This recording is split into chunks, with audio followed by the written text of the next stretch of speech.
Welcome to Hortculture, where a group of extension professionals and plant people talk about the business, production, and joy of planting seeds and helping them grow. Join us as we explore the culture of horticulture. Can I ask you guys? Oh, no. Oh, I want both. let's do both. Yes, Who the wants to go answer. first? Okay. no, you go first, Alexis. Oh, okay. Well, mine Oh, was so just going to polite. be something thoughtful that went into this episode. Yours is probably going to be something I like totally that. off topic. Oh, so we're gonna lead. Your guys is gonna lead in. Yeah. So if we go with you first, Okay. How do you guys feel about Post Malone? I want to see. I want to hear about pre-Malone. I mean, what was he like before? I was going to ask about Easter candy, what kind of candy you guys like, but Wow, Post Malone. Pre-Malone pro apparently. posty, but I as- wouldn't call myself a postie. You No are. posty. Okay. Wait, like say a that again. Swifty. You're- what? Swifty, but not a Yeah, posty? like I'm pro. Pro. You're posty, pro him, but you're but not. I'm like, not post. a Okay. postie. you're not rolling in the squad. You're not like a You're not day. cedar one, posty. right? Yeah, but like I'll leave his music on the radio. Okay. Right. That's where I'm at. I don't. We all Yeah. love Rockstar. I haven't it's fine. downloaded any, but I'll leave it on the radio. Yes, I wouldn't kick yes. him out of bed for eating crackers. or whatever Whoa, the you like saying those is. face tattoos, huh? Noted. No, He's, that's not. like, No, I completely- wouldn't Okay. kick him off my radio if his song came on. Ah, I He's, see. he's I country see. now, right? Yeah, well, they I just all imagined- get there eventually. I just imagine Tyler with face tattoos. I go one way or the other. It'd be perfect. Tyler, match Alexis's with husband. with Under face his tattoos. beard. That'd be so. That- We would that's have what's them under there. his It would be a beard. trout. That's on what's the under his beard, Yeah, guys. a trout. Maybe a bass. Yeah. Yeah, there's Do like you- a little is there like bass. one of his songs that you like identify with? I bet you could never guess which one I would say. Well, I think of you as "Congratulations," the song "Congratulations." Oh. My mama Immediately calls to see me on TV. They used to be hating, but now they just say "Congratulations." That's I like it. But what was your answer for yourself? I don't know very many of his songs by name, so I was gonna say Sunflower. I was going to say that'd be a Hmm. struggle. Yeah. That one popped in my head because we were talking about sunflowers a second ago, and sunflowers and soil tests. Sunflower. This one made me think. How do you feel about Post Malone? How do we feel about Post Malone? Yeah, he had that recent collaboration with Morgan Walden. Wallen. Morgan Walden was a undergraduate student that I worked with in the Ag Econ department. Someone different. Oh, Co-published. Shout out to him. Yeah, no, she was Morgan Waldner. So Morgan Wallen. The Not a big, song, not I a big had some Morgan help. Wallen guy. I'm not trying to get it too That political sounds here. kind of a jam, though, but Brett. It is, I had bro, some help. bro, And bro. it's got a bubbly vibe. It is so. This is. Okay. I had some help. Is the name of this Yeah. track. Mhm. It is a certified banger. But I mean, Good yeah, job, man. the video is pretty good too.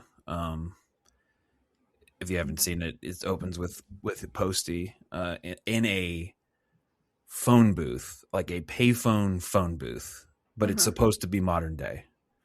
And I'm just like, No, didn't sell it.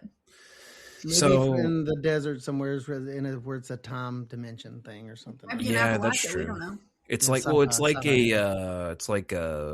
a tavern of sorts. People are line dancing. It's a fun time. But he had some help. It's not like he could make this kind of mess all by himself. But he's talking about the mess, not the success. So there's a little bit of shade we can throw. But The that's mess, okay. not the success. know what about what? you, Ray? You took it. That's the Your- one. oh, I yeah, had that's some your help one? because I it's a like that. positive vibe. It's a positive vibe. I can't remember the video though. Brett, Yeah. And Ray it is a needs catchy the help tune. in those situations. I need all Oh the help I my can gosh, get. he really is. It's No, I'm not like the help. yeah. I'm the Oh, mess. okay. The mess. Yeah. Yeah, see. exactly. I've had to make some late night calls for some help, so I understand. I get it. I appreciate that. When you're in a mess, you need a buddy. You phone a friend. So Like yeah, I didn't get that bottle off the shelf. I had some help. or you did, and I don't know. Or you did. Things go sideways. say. Whatever. Yeah. Okay. Jessica's like, "What are we doing? What's happening?" I can't He's like- honestly think of a song that he sings right There's now. an Off the top of my earlier head. one. We Yeah, have a had some different- early stuff. different- I really like Playlist and in my car. So- I identify with that like seasons change, but I'm running in circles, Yeah, that's the smooth Oh, jam yeah. one. That's Run one of his early Yes. ones. Yeah, seasons change, and I do feel like I'm running in circles. No cap on that. So maybe it's a bop. Maybe he just discusses his philosophical underpinnings in his songs. Maybe he's one of those artists. Time is a flat circle. Is there that big of a difference between Rust Cole, True Detective Season 1, and Post Malone? Who can say? Crossovers. The connections are being made here. Maybe I need to introduce some Post Malone.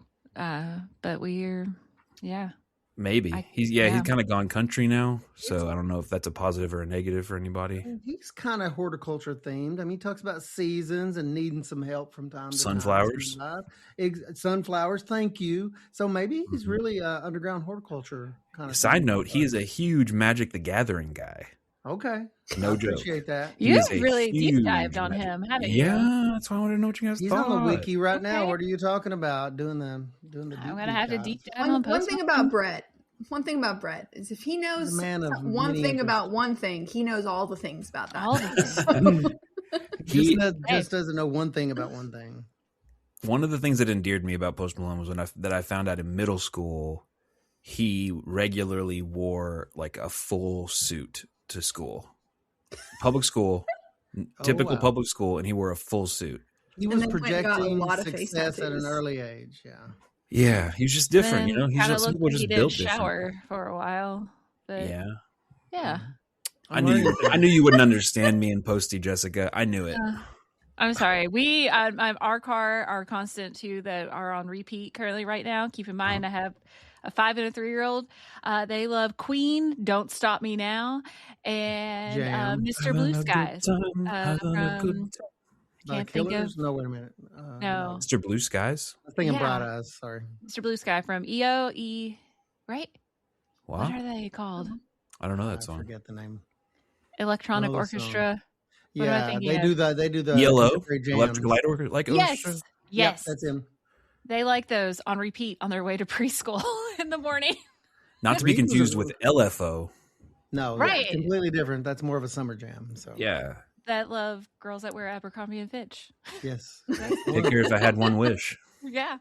Reed was a 70s fan too, Jessica. He was a Queen and Creedence, and maybe that's Jennifer's influence on him. But kids, there's no accounting for them. Well, part of why I asked about Post Malone, I'm starting. It's not too early to be thinking about your patio playlist for summer, right? Okay. Alexis, you had something you wanted to share about leading into our topic here? I think I have since forgotten that I was you said something about getting dirty, and I was like, you know how I like to get dirty? By potting up my plants on my patio and on my porch. You will be breathing the ultrafines of the sphagnum-based peat moss for days. Posty. While not kicking Post Malone out of the radio for eating crackers. Yes. Correct. Yeah. Nailed it. Patio mouth noises notwithstanding, Post Malone is allowed to stay. Yeah. So as you're sitting on that patio, you might be thinking, I'd like to have a little softness, a little natural softness that can only be provided by my photosynthetic friends in their little temporary homes, aka the patio plant. That's what we want to talk about today. Patio plants. Like it. Patio, porch, wherever you have space for a pot. Living space. Veranda. Intermezzo. Bugliatera. Mine are just sitting outside my greenhouse.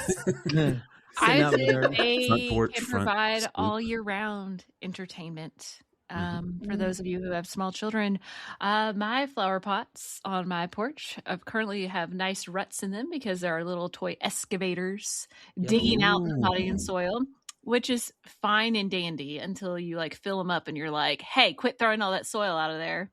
Sean. Yes, Sean.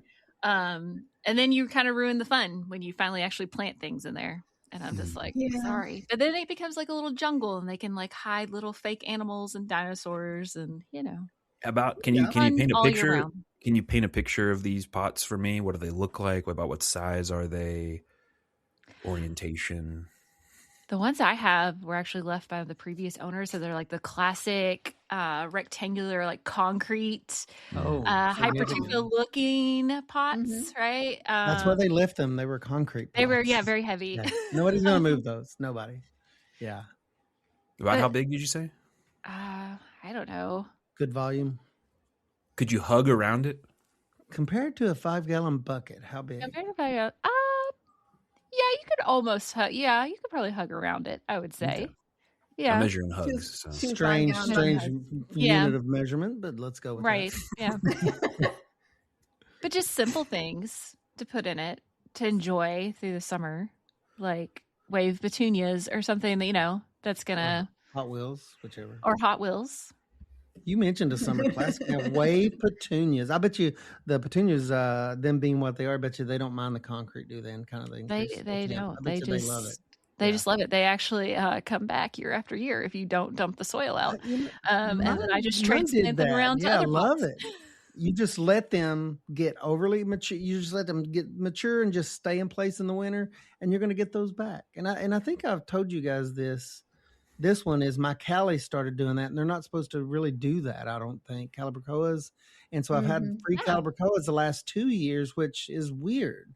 I've grown Callies before and never got them to come back, but they're my favorite free flowers. And now I'm already out there very gently looking around. I let them mature now, and hopefully they'll come back. But now my Callies did, just like your petunias. I just imagine you dressed like Tupac talking about Callies. Yeah, it's California. You know the song? Yeah. California, kind of the Thunderdome thing of the video. Yeah. We are on a music horticulture on this episode. fusion kid. Yeah, we are. I don't think that me singing California is going to trigger the algorithms because there's no connection between the tune I'm singing and the actual tune. So no worries. But you do know how to party, much like California. We do. We ride so calibrachoa, petunias. What are some other hot ones before we jump into more logistics? Well, we all know our love for coleus.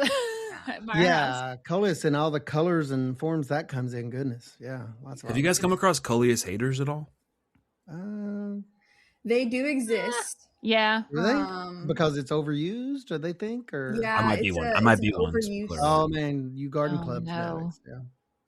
It's an overused thing. It's not so, for me. It's not so much that it's overused. I actually don't mind boxwoods.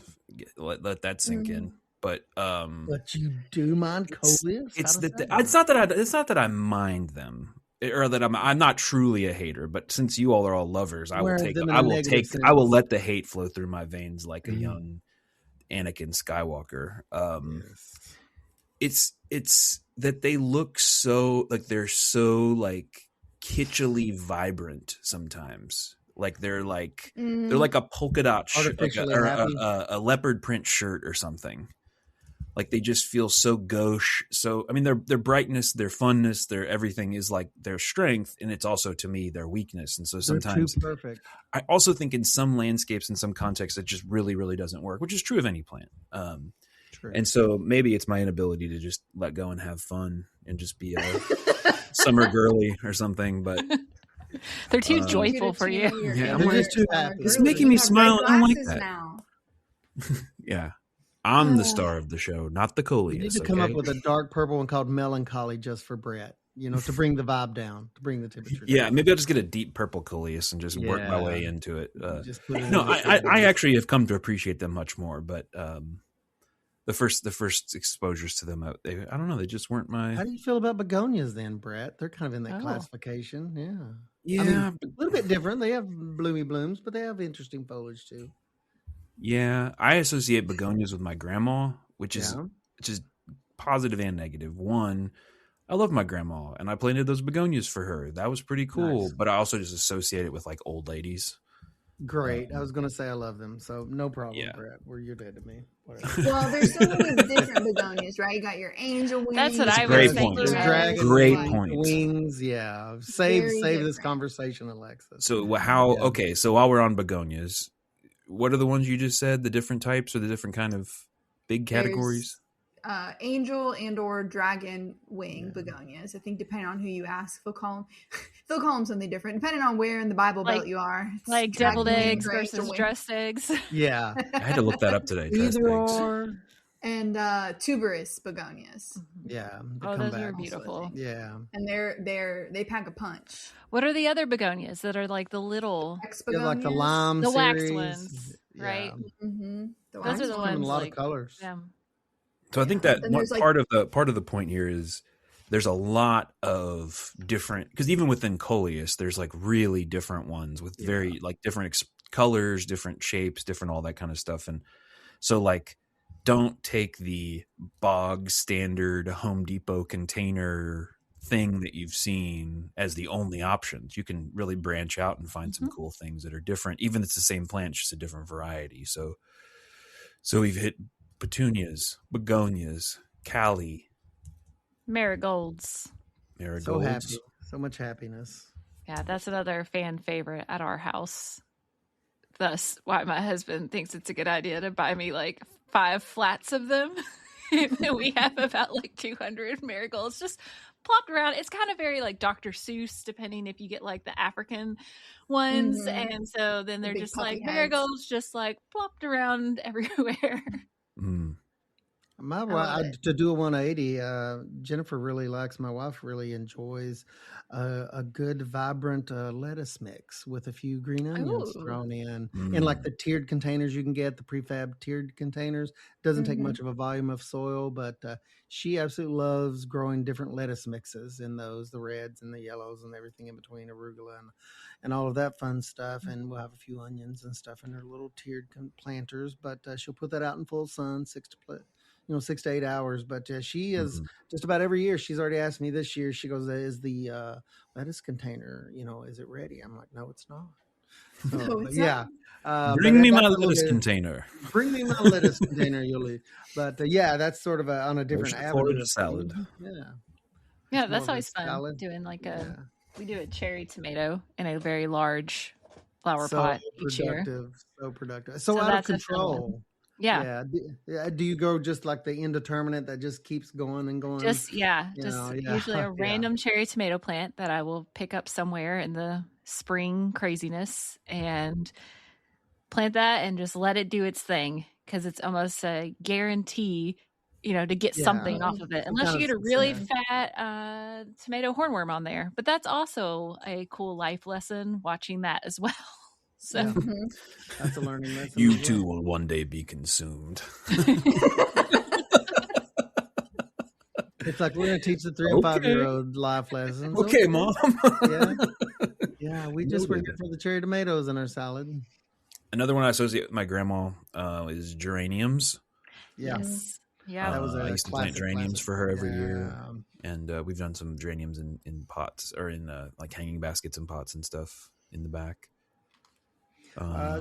Y'all ever do any grasses in pots before? I've done like the Egyptian, series of grasses, like a papyrus. You're saying papyrus, yeah. Done some of those, and I see that from time to time. It seems like that was more popular maybe 15, 20 years ago. I have a bog garden. Bog? You do in a container? Yeah. Okay. Yeah. How does that work? What is a bog garden? If you could, it is carnivorous plants that like to be in peat and like consistently wet. So it's like a bog atmosphere. So I've got you said grasses, and I was like, what do I have that's unusual in a container? And then it hit me. I just pulled my bog garden out of the cooler for winter dormancy. She started to come back to life. So bog, the return of the bog. Yeah, so if you're one of those people who consistently overwaters, maybe you just need a bog garden that likes to sit. Do you think you can like preserve a body in it? I'm not going to let you in on my secrets. Like a bog, like the bogs where they'll find people that sell in. Is that how you're feeding it? Bog body. She said carnivorous. With small animals. Have you seen I'm not going to give away my answers. Okay. Noted. You haven't mentioned Brett about all, because I just thought, I was like, what do I have that would be different? And I have a tiny little evergreen that's been in a pot for years, and I add like other flowering annuals to it each year. So is this like an Alberta spruce, Jessica, or something? Or? It's a little spruce. I don't know what kind it is. I got it in North Carolina, but it's Alberta. It only grows like an inch a year and never gets bigger. But Brett, all your bonsai. Yeah, I've got them. They're in containers. They're near the patio. Yeah, I've got them. Yeah, they're pretty cool. They're I wouldn't necessarily recommend them as a low maintenance patio plant, but if you're feeling feeling froggy, you might go for it. The cool thing about, I've said this a million times, but like the ones that I have, they pretty much stay outside year round. Like they're exposed to the elements. If it's really, really cold, I'll bring them into the back porch. But I like that. I like that they live outside, even though they have their own little pots. When you say patio, when you mentioned the word when you were coming up and putting this to paper, Brett, it's such a different thing in my mind. When I don't know why, but I got to thinking about it after you put down the word patio in the podcast title. It immediately goes in, and you just said something that kind of related to that. It goes into stuff that kind of transcends just the plant for its utility. It's usually when we got it as a patio plant, it's something that we get to beautify an area, to fit the area. And it's kind of like almost a hobby thing. I don't know, maybe it's just me, but when you add the word patio to plant, I'm thinking immediately it's just kind of a hobby, recreational, kind of beautification sort of angle on things. It's like a living aspect of the decor in some ways, or it's you take this very, like, a lot of patios are concrete or some variation of that, or a deck is just we talk about it as softening, and I think it's that's part of it. I think it's very important landscape, bringing it to life. It's accenting it. It's amazing what that does to like there's all kinds of things about spending time with plants and around plants and how it's good for us, and just chills you out and relaxes you, but just a nice like reminder of that this space is a kind of a living thing. And it's on that, like the patio is, or the whatever space is kind of like the fringe between the inside life and the outside life. So you kind of get the like outdoor rooms kind best of thing. The best of both. And I mean, there's a lot of places across the world that use their outdoor living spaces considerably more than some people in the United States, because they don't have AC or whatever. And I just always like the like Italian patio kind of vibe, or like a Mediterranean, put Central some morning American, glories in pots and all kinds of different places that have these really like, and you'll see sometimes, especially in cities, you'll walk down, like internationally, you'll walk down and you'll see like every window has like some sort of plant growing on it or hanging out of it or something, and just that kind of like clinging to that that appreciation or that element, that inclusion of that element. Well, here's a personality test for you guys. When you say patio plant, what immediately comes to mind? A really shady, cool area, or a really kind of hot, vibrant, sunny area? I mean, do you guys? I mean, I know it's both, obviously. But hot, vibrant, sunny, but only part of the day. Okay. Split the difference, because people, when they call into our office, sometimes they need some recommendations. That's the first thing we have to ask. But patio is very situational to me, and a lot of times it's close to a house, which means it's on one extreme or the other. And I have that exact scenario in my own home. The back's super sunny, super hot. The Callies love it back there. The tuberous begonias that I grow, not so much. We grow those on the front, where we have a tree in front of the shady side. It's shady all the time.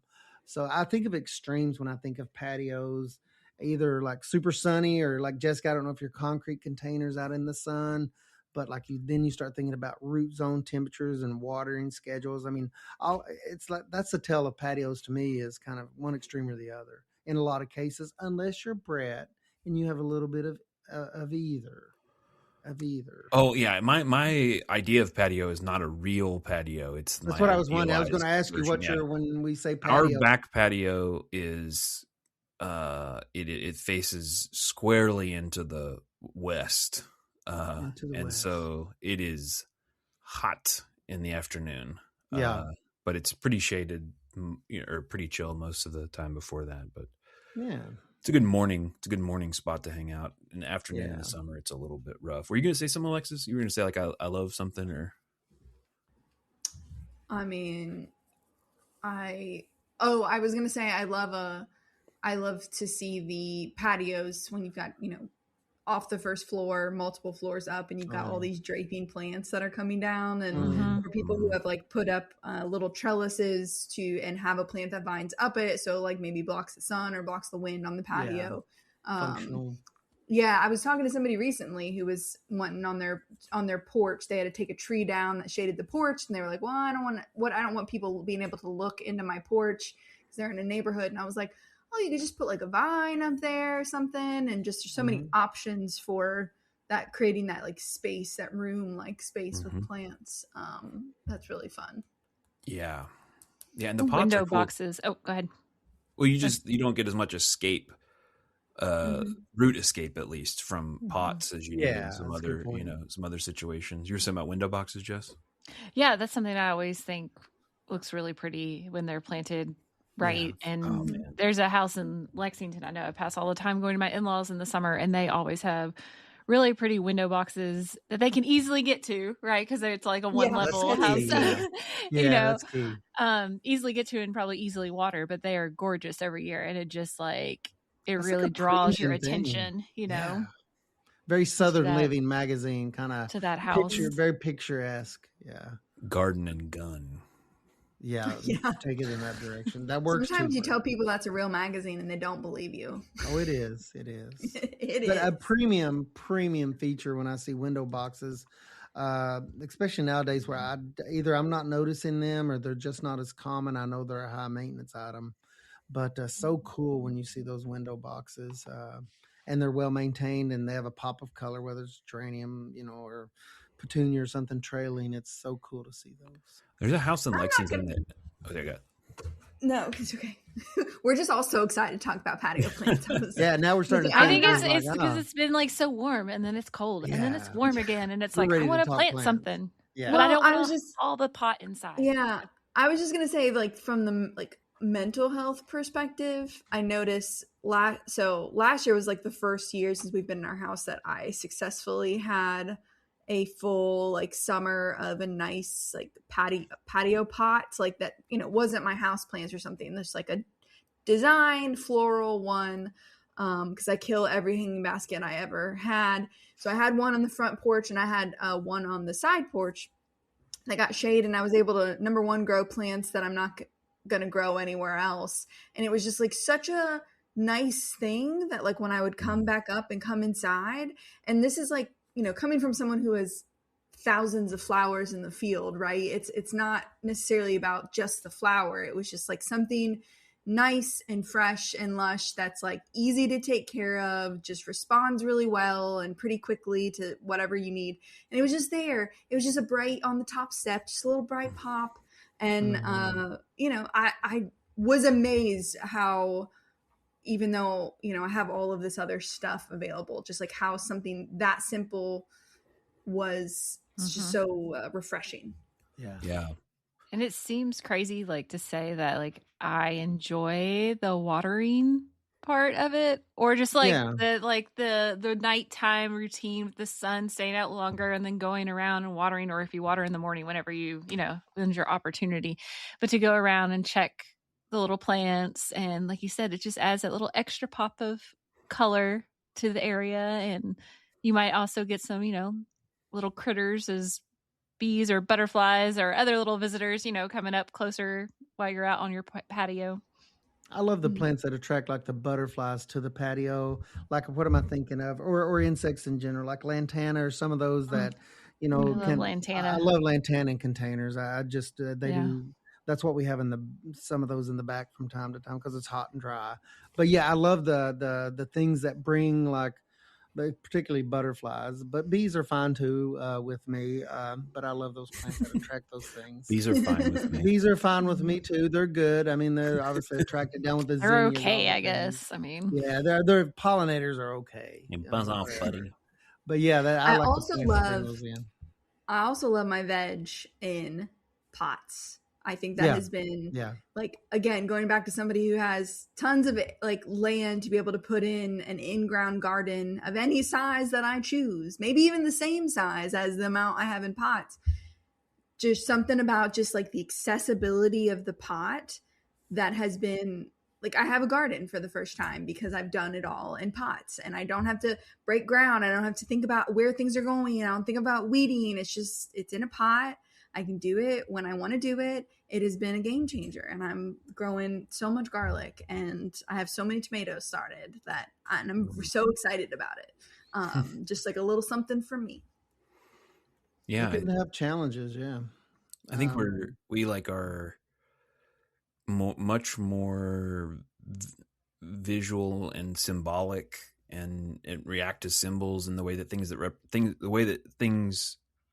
we interpret things and what they represent to us than we ever really realize. And you think like growing food in a garden is this like functional thing, but the reality is that it looking nice and it being accessible and it being well put together and well thought out is as much of a, like the form of it is as important as the function itself. And it's like, it always, whenever like I'll take and put a hanging basket or something up and it's like in the exact right place and it just looks amazing and makes me feel good. It always makes me appreciate like landscape architects and like interior designers and garden designers and people like that, because there's just so much about shaping the environment and the way that it impacts our lives that I would say that we don't understand, but we actually do understand them. We teach people things. And unfortunately, a lot of landscape architects end up making their money like installing islands and parking lots and like, you know, in front of a Walmart or something. Yeah. But the core of the discipline and some of the cool projects that people get to do, it's just so like, oh wow, that does look better. Wow, that's so much art and science to that. Yeah, it's what comes to mind when you're talking about that, Alexis. That, you know, it just wouldn't be the same if I had to walk 300 yards and bend over to get it out of the ground. It just wouldn't be the same experience. I wouldn't be as happy with it. For me, it would be, I'd be turning it into a job rather than something to enjoy, like a hobby. I'd be turning it into a job by putting it in the ground. That's just like me in my brain. That's the way it works. Because I would take it too far. What do you think it is about it that that signals to you and reminds you that this is just a hobby? This, like, what is it? Is it having it in the container that sort of sets it apart? It's literally the container. Yeah. It's like that it's up out of the ground. It's like the maintenance factor is just so different than something in ground. And then, that it's literally contained, you know, just like, okay, well, I only have enough room. I only have this many pots. I want to grow these things. This is, you know, I'm picking my favorites and stuff. In fact, I think it might be almost out of buckets, Jessica, so I might need some more.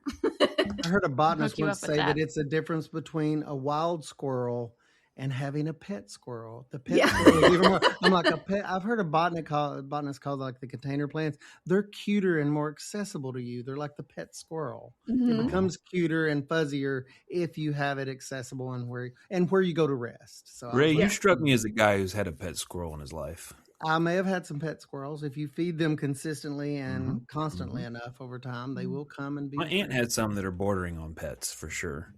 Yeah, but there's cats in the neighborhood, so then it turns out I was feeding some cats, the squirrels. Feeding some cats, some squirrels. Yes, so apparently the squirrels became acclimated to me, and then the cats caught on to the fact that that's life cycle assessment, baby. Yeah, no, that's a mistake Only on the my strong part. survive. Yeah, but they were drawn to the patio area where I was relaxing. Not a good thing. So, so do we want how about some logistics on sizes, soils? You mentioned the sunlight kind of thing, watering, maintenance. What do extension agents say to people when they come and want to grow stuff in containers? The first thing I think of, Brett, is soil temp. That's the most problem I've had over time. If you take out of the equation like the medium, the potting soil, the media, if you take out of the equation container size, what's given me the most trouble over time and I've had to manage and come to really appreciate in both commercial settings, I've worked over time, commercial settings and at home, is soil temperature. If you ever take, a thermometer, one of the tops that, can measure from a distance, and you measure the soil, it's incredible how hot a container can get. Like a black container that's getting the sun blasting the side of it. And it's also amazing how much better results you get depending on the plant when you either mulch or you water at certain times of the day, pulse water. But managing the temperature in containers, I tell people that all the time, and it applies to certain types of materials more than others. But some containers just get too hot for even plants like strawberries. They just don't do well. But first of all is kind of think about temperature when you're thinking about containers. And that plays into probably, some of the other things, materials and size and so on and so forth. I would tell everybody to make sure whatever container you're using has drainage holes in it. right? Mm-hmm. And depending on the size of the container, you might want to put multiple in there, because we often can love our plants too much and water them too much. And then also, like, if it's, say it's exposed, right? If it's not like under your porch, right? Where it's solely depending on you for water, right? If we do get a heavy rain or something, you definitely want that to be able to drain out.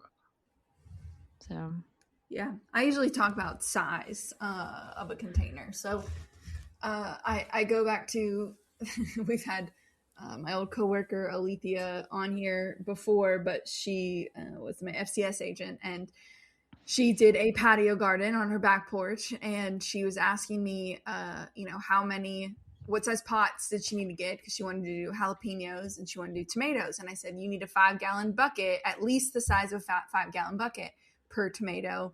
And then, it's like half-gallon size for, something like a jalapeno. And somehow she took it in her mind that, like, she could plant all of her plants in, like, all her tomatoes in a 5-gallon bucket and all of her peppers. And she said she had the spiciest jalapeno peppers she's ever had. And I said, yeah, babe, because all of the capsaicin was being just pulled into one tiny little molecule because you couldn't keep up with the watering. And she's like, oh. Because the plants were mad at you because of how thirsty they were. Yeah. In the deserts and I remember. Yeah, I think she told that story on the pod. Go back and listen to that episode with Alethea. That was a good one. Only the strong survive. Yeah. So size matters, and especially with vegetable production, if you're going to do veg in containers. Yeah. So we have a publication. We can put it in the show notes. We call it ID 128, but it's Kentucky Vegetable Gardening booklet, and there is a table in there for container vegetable recommendations. So there's a bunch of different ones. So not only does it tell you that, broccoli, you what size container you need for broccoli, but it also gives you good varieties for containers, which for something like tomatoes is really helpful because a lot of tomatoes tend to get really large, but you can get full, like, slicer style tomatoes, but in a compact plant for a container. So I always like telling people that that's available. Yeah, when you go to the nursery or wherever, the modern plant labels are really great compared to what they used to be. Yeah. And there will be ones that say great for container.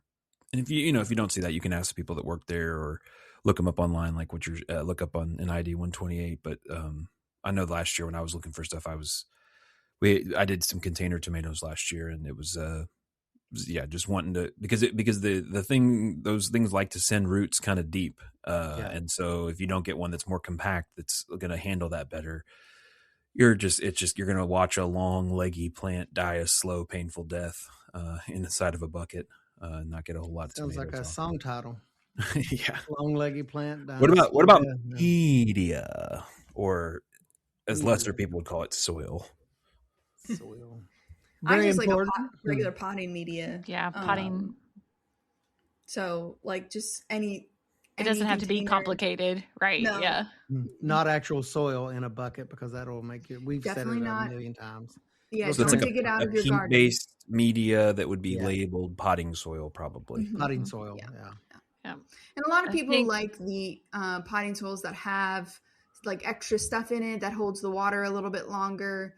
Modifiers. Yeah, I would say, like, you don't have to spend money on that. If you really suck at remembering to water something, then that might be good. But what we usually see is that people tend to overwater. Yeah. And I would definitely not want something that has, like, extra water holding capacity that's out in the open, because you're not going to be able to control the rain, and you're going to have some problems that way. So I tend to just prefer, I know exactly what I'm getting with the regular potting soil. That's kind of plays into that too is also fertilizing, right? Because you are controlling that nutrients going to that plant. And you'll see it really quickly, depending on how often you're watering or how much rain we have, especially with your vegetables, that yellowing starting to occur. for your indicator that you might need to give it a little bit of liquid fertilizer in with your regular watering. And I don't know if that has that in that chart or not of like when fertilizing containers in that ID 128. Not or I could be making that up in my mind.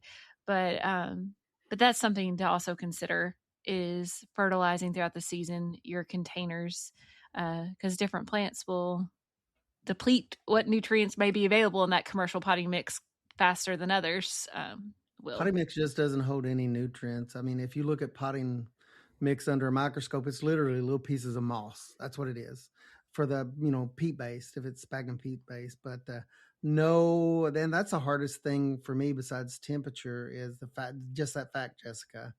And it depends on the plant you're growing. A tomato's a lot different than a coleus, and how much water it takes up. And the more you have to water that, you have no nutrients left after just a few days. So it's almost like, and I've never gotten this just right, but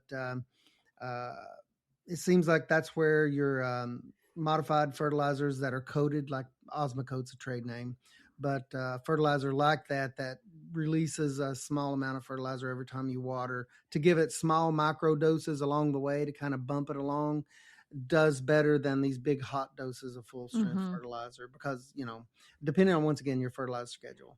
You're trying to be a patio plant grower, not a chemist. a lot of the like hydroponic and other things like that, it's chemistry. Like you're it is exactly what I agree with parts what per you're million, like parts per million. Yeah. The delayed release thing that you're talking about, Ray, I think is but that's tough. right on. That's tough. Yeah. So keep in mind, you're talking to a bonsai guy here. So how to water is like a existential philosophical question, but about how often are you watering like a container plant? Let's just assume it's not raining, and let's just assume spring, peak summer, and fall.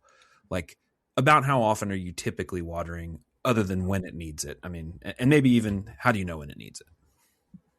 5-gallon tomato during peak season is once in the morning, once in the evening. I was gonna say every day. Every single day for something that's, producing like fruit. If you think of the fruit load on your patio tomato, you mentioned, Brett, and the needs are huge. Even in 5, 8, 9 gallons of soil, the needs are huge. So you're just going to struggle to keep up with that. Like Jessica said, every day, but everything else varies just a huge amount. And it depends on if it's in a sunny location versus a shady patio. That has a huge impact. The more shady it is, the less you have to typically water that, all things, being equal besides that. I do think people tend to water too much when the plant is young and not enough when it's old. Maybe it's because you're excited and you just planted it and you're whatever, but like, that all of those leaves think of them as these things that are sucking moisture out and letting it go out into the air. And so the more leaves that there are, the more straws you have that are sucking up and spitting water out into the air. And so when it has little teeny tiny leaves, it's not moving much water. And so it doesn't need as much water, but when it's big and it's producing fruit and it's doing all that kind of stuff. Yeah. So like, how might you know when to water? Well, with like hanging baskets, thinking about that, or just the pots, I just go and like lift them, right? And if they feel light, then I water. Same thing. Oh my gosh. Kind of like when we talked about our house plants, like when to water. Same principle. I lift the pots, or I put my hands, like actually touch the soil. And then also just paying attention to the forecast. Like if it is going to be crazy hot, like I know they're going to need more water that day. But it's a lot of just like with our house plants, if you can, like I'm not lifting those concrete pots, right? So I'm going around and I'm just like filling, like if they need some water or not with those. Yeah, I think the lifting thing, if you water the plant really, really well and then feel what it feels like when it's heavy. And you have to do that a bunch of times. Like, people are like, I don't know. I mean, you guys know because you know how to lift it or whatever, but you just have to kind of calibrate your, like, is this hard for me to lift? A little hard for me to lift? Okay, that's about where it needs. Okay, this is really easy. That means it's light and it needs water. It's just developing that sensitivity across time is something you need to. You just have to do. Calibrate your feelings. Not letting your soil go hydrophobic on you because you went away for the weekend and maybe the plant's not looking too bad, but it's definitely time to water. and the water just runs down the side of the pot, between the soil and the pot. The soil doesn't ever take it up. That can also be a bear when you're dealing with some bigger containers. The similarity that people talk about is like a sponge. When a sponge is wet, it can take more water, but if you let a sponge really, really dry out and then run it underwater, the water just goes right off the edge and just beads up and rolls off. And so you have to take some time to really get it re-soaked, and it can be hard to do. That's that dreaded hydrophobia that Alexis talking about. Okay, so I have one more and perhaps most important question. Do we have any tips for places to get cute pots? Or a fun alternative? It depends on how creative you are, Brett. My wife goes to a thrift store and everything's a container to her. Everything. Yeah, I mean, it may be a vase to some people, but it's a container. She's like, can you drill a hole in that? I'm like, I don't know. I say that in my classes a lot of times, that like almost anything that can hold soil and drains can have the potential to be a container. So you can use your imagination. It could be a boot. We don't know. Yeah. They do also, they make ceramic drill bits, just FYI. I've got one. You can punch holes in the base of will not break the ceramic if you follow the instructions very carefully. Right. I've had to figure that out, Brett. Little diamond coated burr things that anyway.